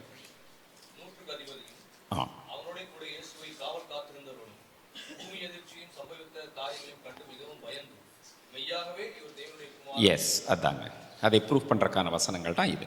சரி, அப்புறம் இந்த மத்தேயு புஸ்தகத்தினுடைய நம்ம என்ன பார்த்தோன்னா ஆசிரியர் பார்த்தோம் ஆச்சுங்களா. அதுக்கப்புறம் இடத்தை பார்த்தோம், காலம் பார்த்தோம், என்ன மொழின்னு பார்த்தோம், இயேசுவை எப்படி ப்ரெசென்ட் பண்ணுறாங்க பார்த்தோம். இப்போ வகைப்பாடு, கிளாசிஃபிகேஷன். இந்த புக் ஐம் சாரி பிரதர், அதுக்கு முன்னாடி 2 பார்க்கணும். கீ வேர்சஸ் கீ சாப்டர்ஸ்ன்னு பார்க்கணும். முக்கிய வசனங்கள், முக்கிய அதிகாரங்கள். அது பார்த்துட்டு தான் 7வது பாயிண்ட்டு தான் நம்ம அது பார்ப்போம்னு நினைக்கிறேன். 7வது 8வது தெரியல. அப்போது கீ வேர்சஸ், முக்கியமான வசனங்கள் என்னென்னா 16 நீர் ஜீவனுள்ள தேவனுடைய குமாரனாகிய கிறிஸ்து, பேதுரு அறிக்கை பண்ணுறது, அது ஒன்று. மற்ற ஒரு 3 வசனம் இருக்குதுங்க. 28 18 19 20. வானத்தில் பூமியில் சகல அதிகாரம் எனக்கு கொடுக்கப்பட்டு நீங்கள் போய் புறப்பட்டு போய் சீஷராக்கி எல்லாம் சொல்லி கடைசியில் உலகத்தின் முடிவு வரைந்து உங்களோடு இருக்கிறேன், அது வரைக்கும் 18 19 20. இதெல்லாம் கீ வேர்சஸ், முக்கிய வசனங்கள். Key chapters 5 6 7 13. 5 6 7 மலை பிரசங்கம். 13 ஒரு 7 உவமை சொல்லுவார். அது வரும்போது பார்க்க போகிறோம். அந்த 7 உவமைக்கும் 7 சபையின் காலங்களுக்கும் சம்மந்தம் இருக்குது பிரதர். வெளிப்படுத்தல் இருக்க 7 சபை இருக்குல்ல, அதுக்கும் அந்த 7 உவமைகளுக்கும் சம்மந்தம் இருக்குது. அதை வரும்போது பார்ப்போம். கீ சாப்டர்ஸ் பார்த்துட்டோம். வகைப்பாடு, இப்போ தான் கிளாசிஃபிகேஷன். மற்ற எப்படி பிரிக்கலாம்னா முதல்ல ஃபஸ்ட் பாயிண்ட் எழுதிக்கோங்க. எப்படின்னா 5 6 7 and 13 1 3 13 எப்படி வகைப்படுத்தலாம், கிளாஸிஃபை பண்ணலாம் அப்படின்னு சொன்னால் முதல்ல இயேசு கிறிஸ்துவின் பிறப்பு.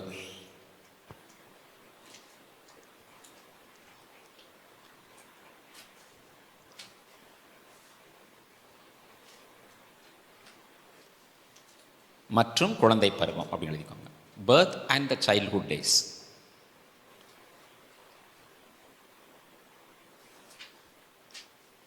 அது 1 and 2 சாப்டர். ரைட்டில் ஒரு ஐஃபன் போட்டு 1 2ன்னு எழுதிக்கோங்க. சாப்டர்ஸ் 1 2ன்னு அர்த்தம். அவருடைய பிறப்பு, பர்த், அந்த இது வம்ச வரலாறில் 2ஆம் அதிகாரத்தில் பார்த்தீங்கன்னா அந்த பிறப்பில் அவங்களோட குழந்தை பருவம், சின்னதில் சாஸ்திரிகள் பார்த்தது, அப்புறம் போனது, அந்த எல்லாமே குழந்தை பருவம். 2வது பாயிண்ட்டுங்க, இயேசு கிறிஸ்துவின் ஞான ஸ்நானமும் அவர் சோதனைகளை ஜெயித்தலும். Baptism of Jesus Christ and Jesus overcoming Satan or temptations. சோதனைகளை ஜெயித்தல் 3 4 அதிகாரங்கள் 3 and 4. ஞானஸ்நானம் 3 எடுக்கிறார், 4 அவருக்கு சோதனை வருது. அடுத்த 3வது பாயிண்ட்டு, இயேசு கிறிஸ்துவின் ஊழியம் அப்படின்னு போட்டுக்கோங்க.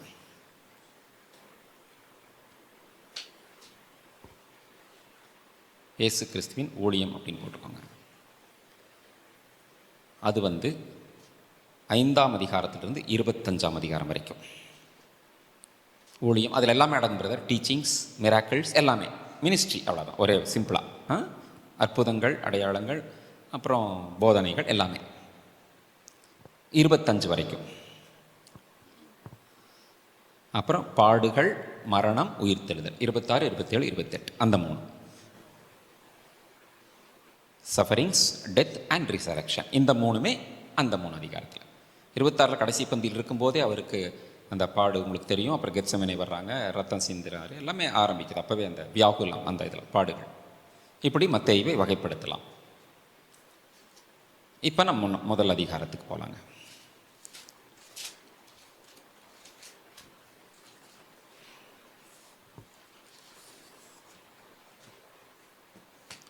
எல்லாரும் அந்த பார்ட் எடுத்து வச்சுக்கோங்க, நான் எடுத்து வச்சுக்கிறேன்.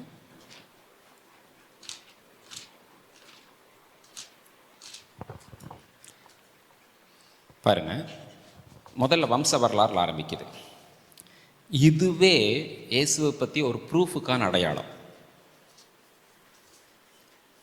உலகத்தில் தேவன் தன்னை சொல்லி கொண்டவங்க அல்லது அப்படி சொல்லி கொண்டவங்க எப்போ பிறந்தாங்க, எப்போ வந்தாங்க, எப்போ போனாங்க, எப்போ செத்தாங்க, எதுவுமே தெரியாது.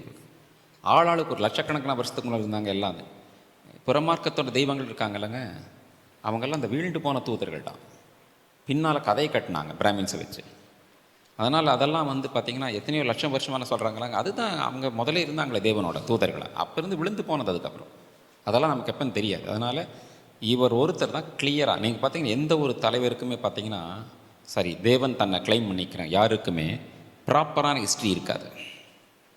எப்போவோ பிறந்தான், இப்போ லீலை பண்ணான், திருவிளையாடல் பண்ணான், அது பண்ணான், இது பண்ணான், என்னென்னமோ சொல்லுவாங்களே ஒழிய இந்த இயேசு கிறிஸ்துவோட பாருங்கள் இப்படி இப்படி இப்படி கிபி கிமுன்னு பிரிக்கிறாங்க.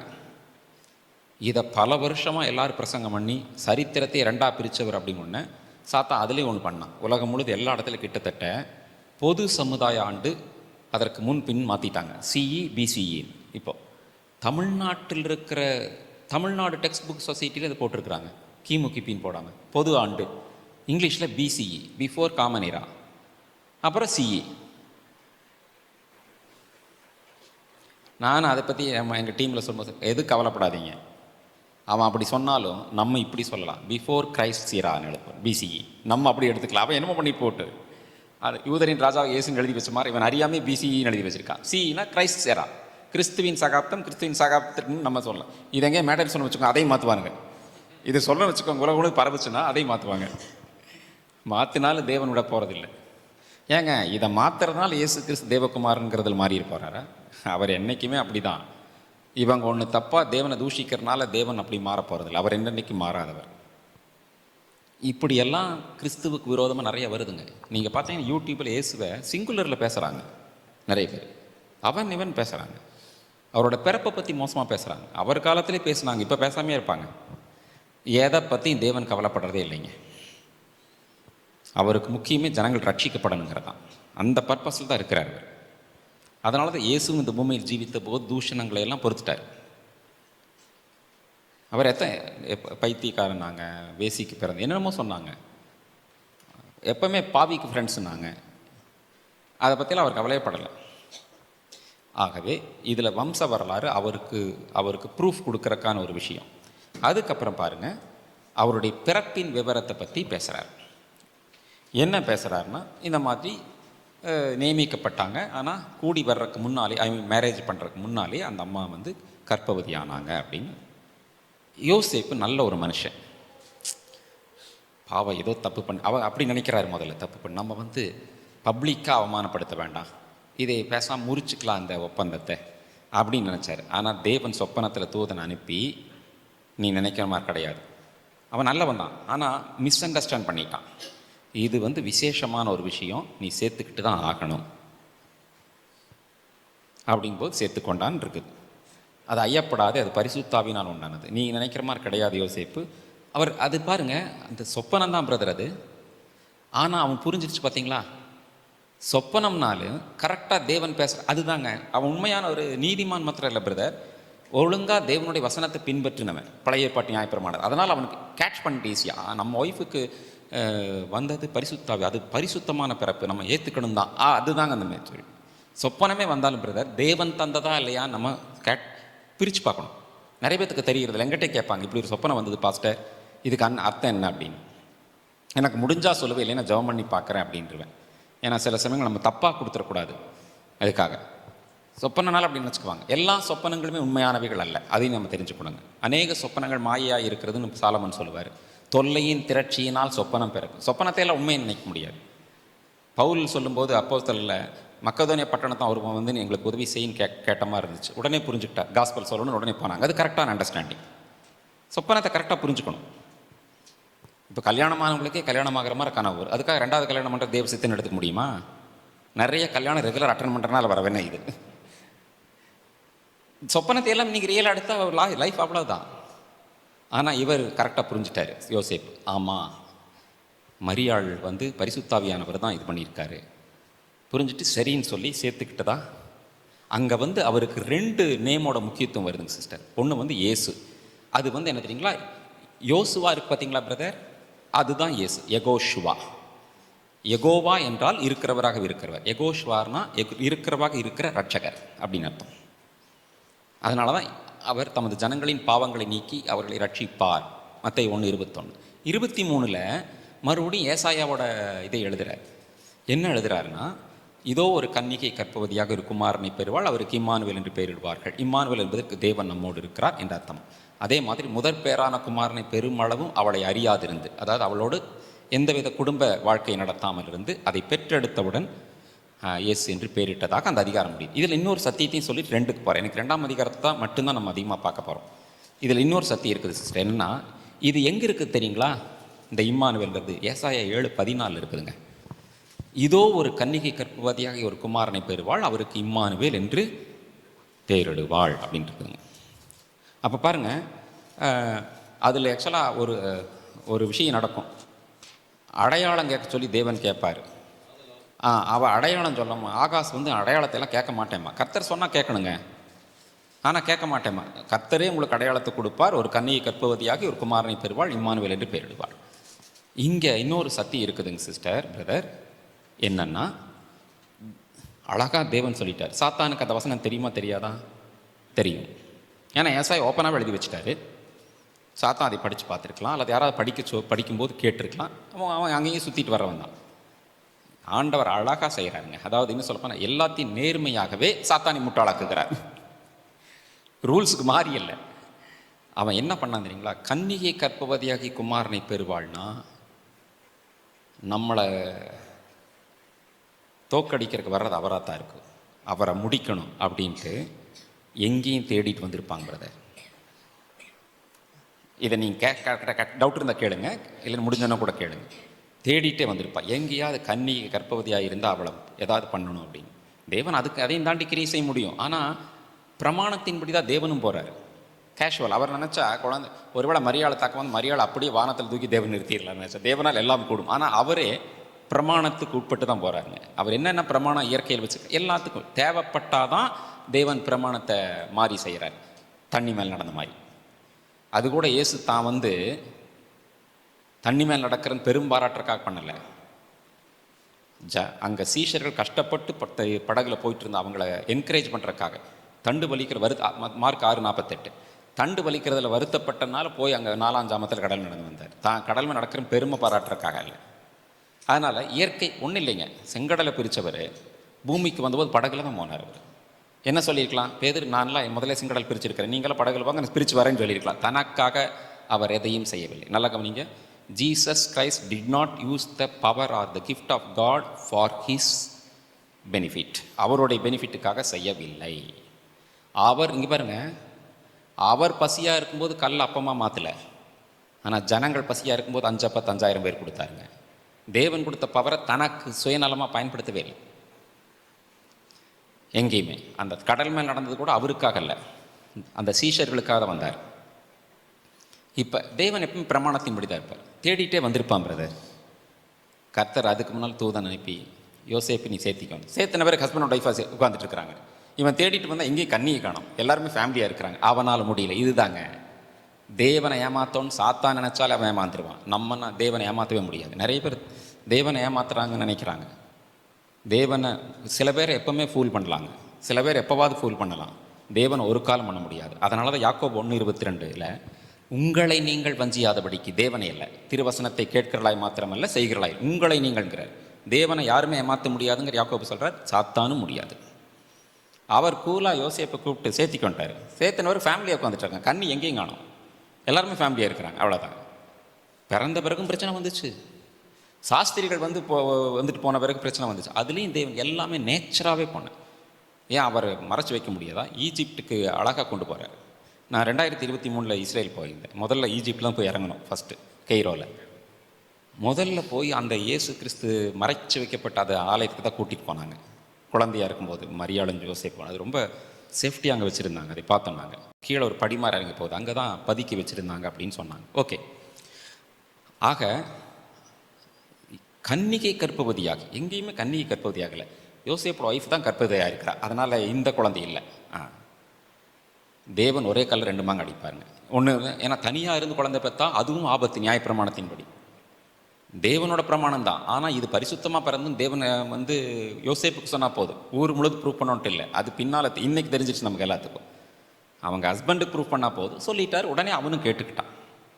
இயேசு என்று பெயரிட்டான்றது. இப்போ மத்தேயு 2 முக்கியமான சாப்டருக்கு வர. இதுக்கு ரொம்ப நேரம் ஆகும். இன்றைக்கி முழுது கிளாஸ் இது தான் இருக்கும். சரிங்களா? சாஸ்திரிகள் வர்றாங்க. வந்துட்டு இந்த மாதிரி நாங்கள் நட்சத்திரத்தை பார்த்தோம். அப்போ நாங்கள் பார்க்கும்போது எங்களுக்கு ஏதோ ஒரு நட்சத்திரத்தினுடைய சில போக்குகள்லாம் இருக்குங்க. ஒன்றும் இல்லைங்க, நட்சத்திரங்கள் சில காரியங்கள்லாம் இயற்கையில் சில விஷயங்களை வெளிப்படுத்தும். தேவன் அதை பட் அதை நம்பி அதுக்கு பின்னால் நம்ம போகக்கூடாது. அவங்க புறமார்க்கத்தாருங்கட்டி அவங்க வந்தாங்க. அப்படி ஏன் தெரியுங்களா? நட்சத்திரங்களெல்லாம் அந்த ராசிகளெல்லாம் பூமியை ஆளும் திட்டத்தை நீ அறிவாயோன்னு யோபுகிட்ட தேவன் கேட்பார் ஒரு கேள்வி. பகலையாள பெரிய சுடர், இரவையாள சிறிய சுடர், அப்புறம் பல நட்சத்திரங்கிறது ஒரு வழிகாட்டுற ஒரு விஷயமாக இருக்குது. தானியேல் 12:3 ஞானவான்கள் ஆகாயமன்ற தொழியைப் போலும் அநேகரை நீதிக்குட்படுத்தர்கள் நட்சத்திரங்களைப் போல் என்றென்றைக்கும் உள்ள சதா காலங்களிலும் பிரகாசிப்பார்கள். இந்த நட்சத்திரம் ஆண்டவர் பிறந்தபோது அதுக்கு ஒரு தேவன் கனப்படுத்துகிற மாதிரி ஒரு வால் நட்சத்திரம். அது ஆக்சுவலாக ஒரு வால் நட்சத்திரம். அது ட்ராவல் பண்ணி வந்துச்சு. அதனால தான் அது மூவ் ஆகிட்டு வந்துச்சு. இவங்க அதை பார்த்து வந்தாங்க. இன்னொன்று மறந்துடாதீங்க, மோசே பிறந்த போதும் ஒரு ஸ்டார் வந்துச்சு. அது பைபிள் இல்லை, வரலாறு இருக்குது. ஆப்ரஹாம் பிறந்த போது ஒரு ஸ்டார் வந்துச்சு. ஆப்ரஹாம் அழிக்கிறதுக்கு முதலே பிளான் எல்லாம் பண்ணாங்க ஆப்ரஹாமி. அது பெரிய ஒரு சரித்திரம். அது யாசேருங்கிற புஸ்தகத்தில் இருக்குது. அதையெல்லாம் தாண்டி ஆபிரகாம் தேவன் காப்பாற்றினார். அதே மாதிரி மோசே பிறந்த போது ஒரு நட்சத்திரம் பறிஞ்சவன். பைபிளில் நம்மளதில் யாத்திராமத்தில் இந்த ஜனங்கள் இப்படி இருக்கிறாங்க அப்படின்னு சொல்லி பெருகிட்டாங்க, அவங்களுக்கெல்லாம் நிறைய வேலை கொடுக்கும் அப்படின்னாங்களோடைய ஒரு நட்சத்திரம் வந்துருச்சு. அதுதான் இந்த இஸ்ரவேல் ஜனங்களை இங்கிருந்து காப்பாற்றி கூட்டிகிட்டு போகிற ஒருத்தன் பிறந்துட்டான். அப்படிங்கும்போது தான் பார்வோன் அந்த எல்லை ஃபுல்லாக இஸ்ரவேலுக்கு அனுப்பி யாருன்னு கண்டுபிடிக்க பார்க்கும்போது தான் தேவன் பிரமாணத்தின்படியே அந்த குழந்தைய இவங்க வீட்டிலே கொண்டு சேர்த்தாரு. எங்கே அழிக்கணும்னு நினச்சாங்க, அங்கேயே வளர ஆரம்பித்தாங்க. இவன் ஊரெல்லாம் தேடிட்டு இருக்கிறான் பார்வோன். அந்த ஆளை கண்டுபிடிங்க, அந்த குழந்தைய உடனே கொண்டுறணும். அப்புறம் பார்த்தா அவள் பேழையில் வச்சுட்டா. இவன் பார்வோனோட குமாரத்தை எடுத்து இது எனக்கு குழந்தை. அதுக்கு முன்னாடி அவங்க ஹஸ்பண்ட் இறந்துருவாங்க. வரலாறுல அப்படி இருக்குது. அந்த அம்மா இவங்கெல்லாம் எகிப்திலிருந்து வெளியே வரும்போது அந்த பார்வோனோட குமாரத்தையும் வெளியே வந்துடுவாள் அப்படின்னு இதில் இருக்குமில்ல 10 கமாண்ட்மெண்ட்ஸில். அது உண்மை. அந்த அம்மாவோட பேர் நாளாகமத்தில் எங்கேயோ இருக்குது. நான் பார்த்த அப்புறம் சொல்கிறேன். அந்த அம்மாவோட பேர் நாளாகமத்தில் இருக்குது. இந்த வம்சத்தில் வெளியே வந்த இதில் அந்த அம்மா பேர் வரும், பார்வோனோட குமாரி, மோசே வளர்த்தம்மா. அதே மாதிரி இயேசு பிறக்கும் போது நட்சத்திரத்தை பார்த்தோன்னா இந்த சாஸ்திரிகள் இதெல்லாம் கணக்கு போட்டு யாரோ ஒரு வித்தியாசமான நட்சத்திரம், என்னமோ ஒரு கிங் பிறந்திருக்கணும் அப்படின்னு பார்த்தா யூதருடைய ராஜா. ஒருவேளை அவங்க பிழையாமோடதை படித்தாங்களான்னு தெரியல. எண்ணாகமத்தில் யாக்கோபிலிருந்து ஒரு நட்சத்திரம் உதிக்கும், அதை வச்சு அவங்க ட்ரேஸ் பண்ணி எப்படியோ பார்த்தா கரெக்டாக ஏரோதார் அரண்மனைக்கு வந்துட்டாங்க. நட்சத்திரம் வந்துகிட்டே இருந்துச்சு. சில பேர் அப்படி சொல்லுவாங்க, நான் அப்படி பிரசங்கம் பண்ணியிருக்கேன். அவங்க நட்சத்திரத்தையே பார்த்துட்டு போயிருக்கணும், திடீர்னு அரண்மனை பார்த்துட்டு போயிட்டாங்க அப்படின்னு இல்லைங்க.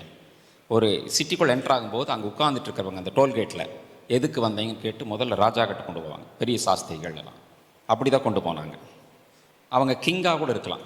அவங்க பேர் கூட எனக்கு மறந்துடுச்சுங்க, டைரி எழுதி வச்சுட்டு இதில் இல்லை, பெல்ஷார் என்னமோ ஒரு 3 பேர் இருக்குது. சாரி, ஐம் சாரி, இப்போ அது தெரியாமல் சொல்லக்கூடாது. அந்த நான் ஒரு முறை சொன்னேன் இல்லையா, கோனா சௌரி பாபு, டி ராஜேந்தரோட ஒய்ஃபோட சிஸ்டரோடைய ஹஸ்பண்ட், அவர் இந்த 3 பேரை சொன்னார். நான் தான் டிரான்ஸ்லேட் பண்ணேன். அந்த டைம் ஞாபகத்துக்கு மறந்துட்டப்போ.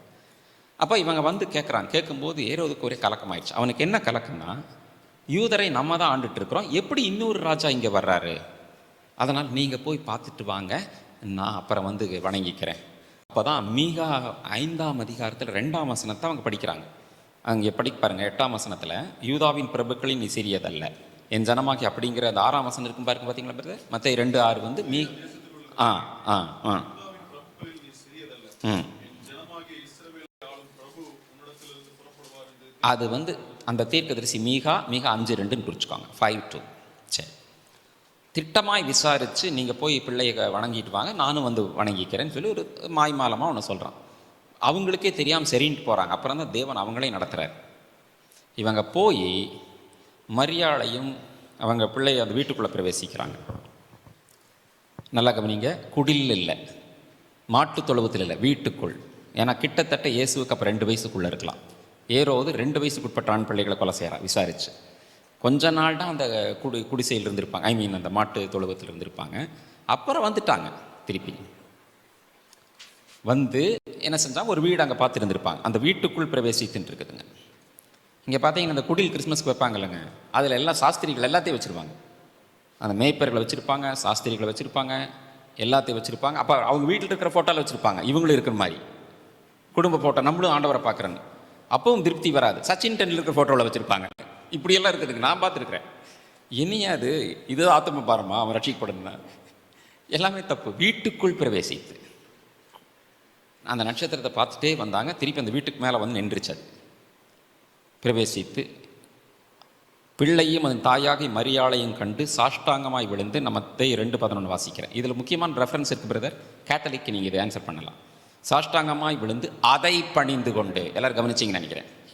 மரியாளையும் பிள்ளை மடியில் இருக்குது, ஆண்டவர் மடியில் இருக்கிறாரு குழந்தை. மரியாளையும் இவளையும் கண்டு, குழந்தையும் கண்டு அவர்களை பணிந்து கொண்டு எழுதலை, 2 பேர்த்தையும். வெறும் இயேசுவுக்கு மட்டும்தான் வர்ஷிப், மரியாளுக்கு கிடையாது. நீங்கள் கேத்தலிக் கேட்டாங்கன்னா இதை சொல்லிடுங்க முடிஞ்சா. அதை பணிந்து கொண்டு தெளிவாக இருக்குது. தே வர்ஷிப்ட் இட். குழந்தை இப்போ அது இருந்தால் பேசுவோம் இல்லையா, அதை பணிந்து கொண்டு, அவர்களை அல்ல. 2 பேர்த்துக்கு வர்ஷிப் போகக்கூடாது, இயேசு கிறிஸ்துக்கு மட்டும்தான் போகணும். 3 விஷயத்தை வைக்கிறாங்க. அதுதான் இன்றைக்கி நமக்கான லெசன். பொன், தூபவர்க்கம், வெள்ளைப்போளம். பிரதர், இந்த 3ல் 2 வியூ நான் உங்களுக்கு பேச விரும்புகிறேன். இந்த 3 பொருள்களும் 2 வியூ இதில் இருக்குது. ஒன்று தேவனோட வியூ, டிவைன் வியூ, இன்னொன்று நம்ம வியூ, ஹியூமன் வியூ அப்படின்னு 2 வியூ பேச போகிறேன். 3 பொருள் வச்சனால 3 சாஸ்திரிகள் தான் வந்ததா படத்துல எல்லாம் போடுறாங்க பண்ணுறாங்க. எத்தனையும் நமக்கு தெரியாது. பைபிளில் 3ன்னு போடலை. எத்தனை பேர் கூட வந்திருக்கலாம். ஒருவேளை 4 பேர் வந்து 3 பொருளை வச்சிருக்கலாம், 2 பேர் பொண்ணு கொடுத்துருக்கலாம், ஒருத்தர் தூபவர் கொடுத்துருக்கலாம், ஒருவேளை 10 பேர் வந்திருக்கலாம். நமக்கு எதுவுமே தெரியாதுங்க. எண்ணிக்கை தெரியற வரைக்கும் அந்த பொருளை வச்சு 3 சாஸ்திரியும் போட்டாங்க. இல்லை விட்டுருங்க, அது நமக்கு அவசியம் இல்லை. 2வது, அது எங்கிட்ட நிறைய பேர் கேட்டாங்க, அது எத்தனை சாஸ்திரி. நான் எத்தனை சாஸ்திரியும் கேட்டு தெரிஞ்சாலும் அது நமக்கு பிரயோஜனம் இல்லை. எத்தனை பேர் வந்தாலும் 3 பொருள் வச்சாங்க, நீ அதை ஆவிக்குரிய இதில் வச்சிரு அப்படின்னு. ஒரு டைம் டிஜிஎஸ் எப்படி கேட்டாங்களா, ஆதாம் எந்த மொழி பேசுனான்னு. சில பேர்த்துக்கெல்லாம் பிளைனாக பதில் சொல்லிட்டா போதும். அவர் சொன்னார், சாரி பாப்பா நான் இல்லை அப்படின்ட்டார். அவர் கிளியராக சொல்லிட்டார், சாரிப்பா நான் அப்போ இல்லை அப்படின்ட்டு, எனக்கு தெரியாதுன்னு. அது உத்தமங்க. ஏதாவது ஒன்று தப்பாக சொல்கிறத விட நம்ம ஒதுங்கிக்கிறது பெட்டருங்கிறனா. அப்போது இந்த சாஸ்திரிகள் வந்து 3 பொருள் வச்சது அது ரெக்கார்ட் ஆகிருக்கு வேதத்தில். பொன், தூபவர்க்கம், வெள்ளைப்போளம். இந்த 3க்கு முதல்ல டிவைன் வியூ பார்க்கலாங்க. பொண்ணுன்னா ஆண்டவருடைய ராஜரீகத்தை காட்டுகிறது, கிங்ஷிப். அவர் பொற்கச்சையை கட்டி கொண்டு மார்பிலே அப்படியெல்லாம் வெளிப்படுத்தல் படிக்கிறீங்களே, அந்த கிங்ஷிப். சங்கீதத்தில் கூட ஷேபாவின் பொன் அவருக்கு கொடுக்கப்படும் நல்லா வரும். பொன் பூமியில் இருக்கும்போது அவர் பொண்ணை இது பண்ணலை. ஆனால் பரலோகத்துக்கு போகும் பொற்கச்சை கட்டியிருந்த மாதிரி அதுவும் பூமிக்குரிய பொண்ணு நினைக்க வேண்டாம், பரலோகத்தில் இருக்கிற விஷயம். ஆனால் பூமிக்குரிய எதுவுமே பரலோகத்தை சுதந்திரிக்காது, அதனால் அது வேறு விஷயம். ராஜரீகத்தை குறிக்கும் அவருடைய கிங்ஷிப். ஏன்னா ராஜானாலே பொன் கிரீடம் அப்படியெல்லாம் இருக்குது இல்லைங்களா, அவர் தலையில் அநேக கிரீடங்கள் வைக்கப்பட்டன, அது ஒரு வியூ. 2வது என்னன்னா, தூபவர்க்கம்னா அவர் ஜெபத்தை ஏற்றுக்கொள்ள தகுதியானவர்னு அர்த்தங்க. தூபவர்க்கம் வந்து ப்ரேயர். வெளிப்படுத்தல் 5:8, 8:3. தூபவர்க்கங்கிறது ப்ரேயர்ஸ். நம்முடைய தூப வர்க்கத்தால் நிறைந்த தூப கலசங்களை ஜபங்களாகிய தூப வர்க்கம் வரும். வெளிப்படுத்தல் 5:8, 8:3 ரெண்டையும் அமைச்சு, ரெண்டுல அதே தான் வரும். அதே எக்ஸ்பிளனேஷன் தான் ஆச்சுங்களா. அந்த தூப வர்க்கம். மூணாவது, இது டிவைன் வியூவில் பார்த்துட்டு இருக்கேன் பிரதர். மூணாவது வந்து வெள்ளைப்போளம். இது இயேசுவோட பாடுகளை குறிக்குங்க. வெள்ளைப்போளம் வந்து ஒரு இதை மரப்பட்டையை கசக்கி பிழியறதுனால வர நறுமண பொருள். அது மறந்துட்டு, பொட்டானிக்கல் நேம். அதனால் நறுமணம், இயேசு நல்லா பிழியப்பட்டனால அவர் வாயிலிருந்து மோசமான வார்த்தைகள் வரவில்லை, சாபமான வார்த்தைகள் வரவில்லை. பிதாவே இவர்களுக்கு மன்னியும் நற்கந்தமான வார்த்தை வந்துச்சு. வெள்ளைப்போளம் பாடுகளை குறிக்க. அதே சமயத்தில் அது வந்து மணமான ஃப்ராக்ரன்ஸ், அது நற்கந்தமான ஒரு பொருள். இது வந்து டிவைன் வியூ. இப்போ நமக்கு நம்மளோட தான் முக்கியம் தெரியுங்களா. தேவனோட விஷயத்தை நம்மளால் முழுசும் புரிஞ்சுக்க முடியாது. நம்ம விஷயத்தை பார்க்கும்போது பொண்ணுங்கிறது 2 விஷயத்தில் இருக்குது. ஒன்று வந்து தேவனுடைய வசனம், 2வது தேவனுடைய வசனத்தினால் வரும் விசுவாசம். அதை சொல்லவா? சரி, தேவனுடைய முதல்ல வசனம் பார்க்கலாம். சங்கீதம் 19:10, அவைகள் பொன்னிலும் பசும்பொன்னிலும் விரும்பப்படத்தக்கதும். கரெக்டாக? சங்கீதம் 19:10. இன்னொரு வசனம் வாசிங்கிறது 119, 127.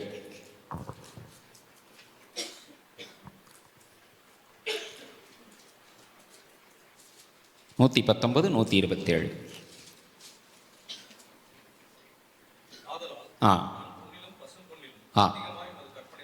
பிரியப்படுகிறேன். 119:72, அநேகமாயிரம் பொன் வெள்ளியை பார்க்கிலும் நலம். அப்புறம் இந்த பொன் வெள்ளி அப்படின்னு சொல்லும்போதே விலையேறப்பெற்ற வஸ்துக்கள் பூமியில், அதை விட முக்கியமானது வசனங்கிறது இங்கே காட்டப்பட்டிருக்கிறது.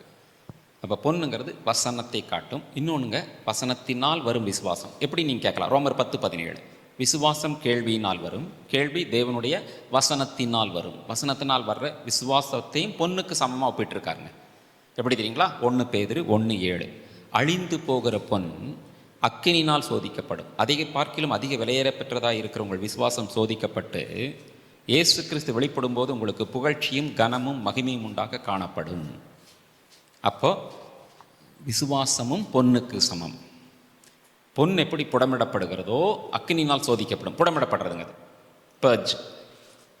அப்படி அழியாத விசுவாசம், அதை பார்க்கிலும் நல்ல பொண்ணுக்கு சமம் அல்ல சிஸ்டர். விசுவாசம் பொண்ணுக்கு சமம் சொல்ல. அழிந்து போகிற பொன் அக்கினினால் சோதிக்கப்படும். The perishable gold is tested by fire. பெரிஷபிள்ங்கிறார், அழிந்து போகிற பொன். ஆனால் விசுவாசம் அதைக்கு சமம் சொல்லலை பிரதர். அதை பார்க்கிலும் அதிக விலையேற பெற்றதாயிருக்கிற உங்கள் விசுவாசங்கிறார். அதனால் அதை இது பண்ணணும். இது வந்து பொன் வந்து நம்முடைய விசுவாசத்தை குறிக்கும். 2வது தூபவர்க்கம். இது மட்டும் கொஞ்சம் டைம் எடுக்கும் பிரதர். அது இருந்தாலும் அதை நான் சொல்கிறேன் உங்களுக்கு. என்னென்னா, தூபவர்க்கம்னா ஜபத்துக்கு அடையாளம்னு இப்போ தான் நம்ம பார்த்தோம் பிரதர். நம்ம ஜபம் பண்ணணும். இயேசு ஜபத்தை ஏற்றுக்கொள்ள தகுதியானவர். அவர் பிதாக்கு என்ன ஜபம் கொடுக்குறோமோ இயேசுக்கு அது கொடுக்கணும். அவருக்கு சமமானவர், அவருடைய ரூபமானவர், அது நமக்கு தெரியும். ஆனால் நம்ம ஜபம் பண்ணணும். தூபவர்க்கம் பொண்ணுன்னா முதல்ல விசுவாசிக்கணும். இது நம்ம ஹியூமன் வியூ பார்த்துட்ருக்கோம். 2வது ஜபம் பண்ணணும். இதுக்கு யாராவது யாத்ரா 30ஆம் அதிகாரம் 34ஆம் வசனத்தை வாசிக்க முடியுமா? 30, 34, 30, 34. பின்னும் நோக்கி வெள்ளைப்போளமும் குங்குலியமும் அல்பான் பிசினுமாகிய சாம்பிராணியையும் சமநிறையாக எடுத்து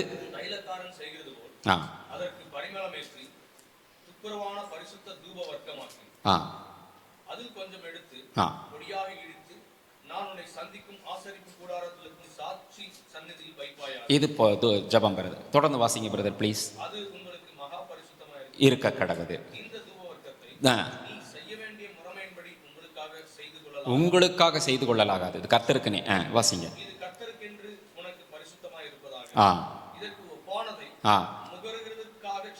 செய்கிறவன் அப்படின்னா ஜபம்ங்கிறது ஒன்லி ஃபார் த லார்ட். நம்ம அதை முகரக்கூடாது. நீங்கள் கேட்கலாம், எப்படி பிரதர் நம்ம முகர முடியும்? தேவன் தான் நம்ம இப்போ நம்ம ஜபம் பண்ணால் தேவன் தான் பிரதர் முகர்றாரு. அப்பா, கோயம்புத்தூர் நல்ல ஒரு ஜபம் வருது, நம்ம பதில் கொடுக்கணும் அப்படின்னு. நம்ம எப்படி நுகர்றதுன்னு கேட்டால் அங்கேயும் இருக்குது விஷயம். நான் என்னோடய வாழ்க்கையிலே பார்த்துருக்கேன். நான் ஒரு முறை ஒரு சபையில் ஒருத்தர் ஜபம் பண்ண சொன்னார்.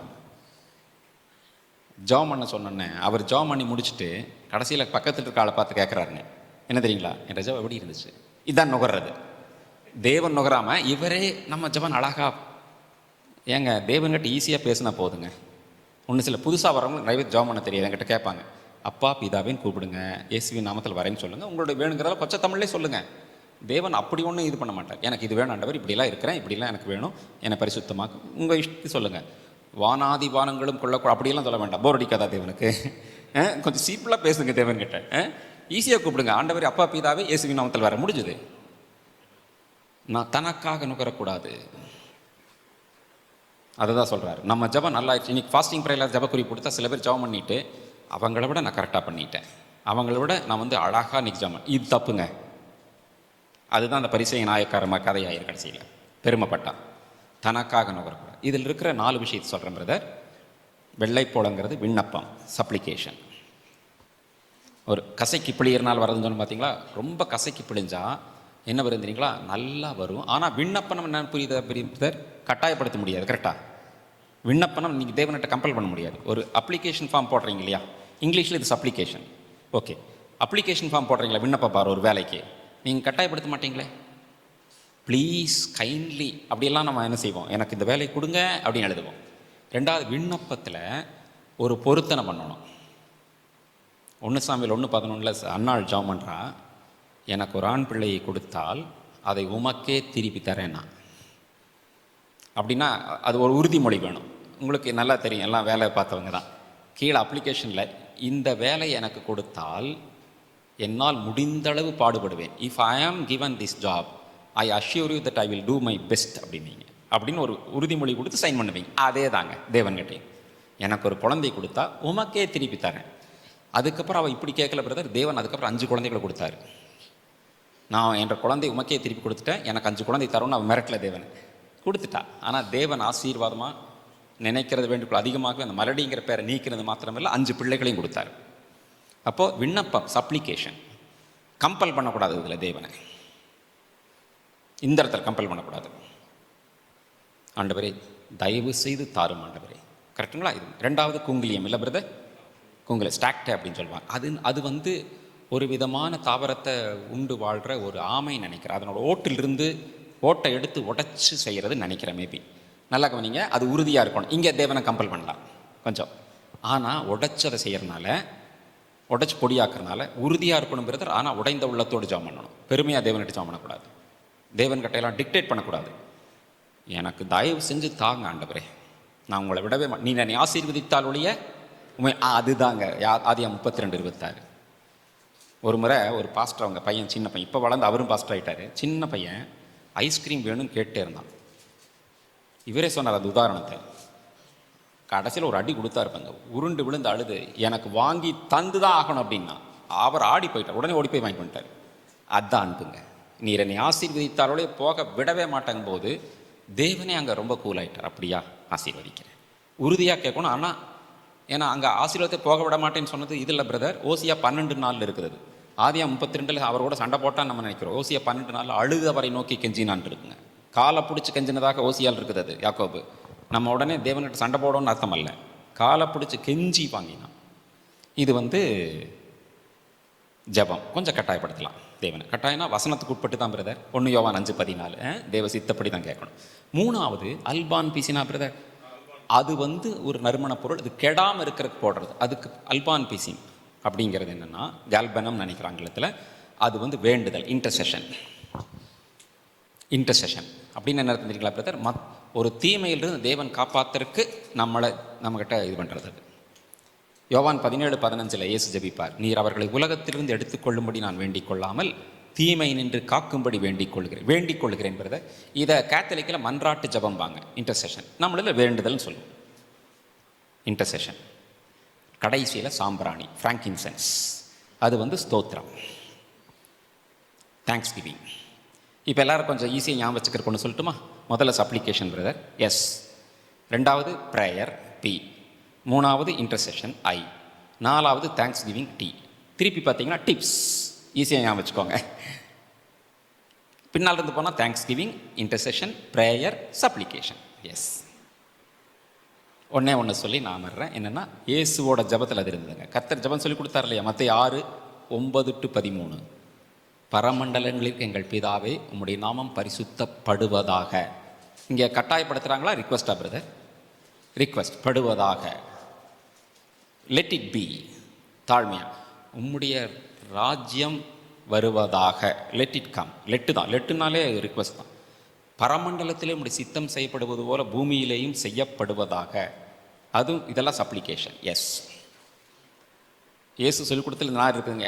மோசே கிட்ட அதை சொன்னவர் தன்னோட ஜபத்தில் இது நாளை வச்சு சொல்லிட்டு போயிருக்காரு பாருங்க. செய்யப்படுவதாக. மூல பாஷையில் அது எப்படி இருக்கு? ஏசு அராமிக்கில் பேசும்போது எப்படி சொன்னார் தெரியுமா பிரதர்? பரமண்டலத்தினுடைய சித்தம் செய்யப்படுவதில் பூமியிலையும் செய்யப்படுவதாகங்கிறத பூமியில் உள்ளவர்களும் செய்வார்களாகன்னு சொல்லியிருக்காரு. அப்படித்தான் மூல பாஷையில் இருக்கு. இன்று எங்களுக்கு வேண்டிய ஆகாரத்தை இன்று எங்களுக்கு தாரும். இங்கே எது ரிக்வஸ்ட் மாதிரி இல்லை, தருவீராக இல்லை, தாரும். ஜபம், ப்ரேயர். எங்கள் கடனாளிகளுக்கு நாங்கள் மன்னிக்கிறது போல் எங்கள் கடன்களை எங்களுக்கு மன்னியும். ஃபர்கிவ் மீ, ப்ளீஸ் ஃபர்கிவ் நாங்கள் இல்லை. லெட் இட் அப்படின்னு சொல்லலை. லெட் மீ பி ஃபர்கிவன் சொல்லலை. ஃபர்கிவ், கிவ், ஆகாரத்தை தாரும். அப்படின்னா ஆர்டர் பட்டதான் அர்த்தம் இல்லை, உறுதியான ஜபம். தேவனை கட்டளை போடுறேன். எங்களை சோதனைக்குட்படாதபடி தீமையின் ரட்சித்துக் கொள்ளும் வேண்டுதல், இன்டர்செஷன். ராஜ்யமும் வல்லமையும் மகிமையும் என்றென்றைக்கும் உம்முடைய ஸ்தோத்திரம். God bless you.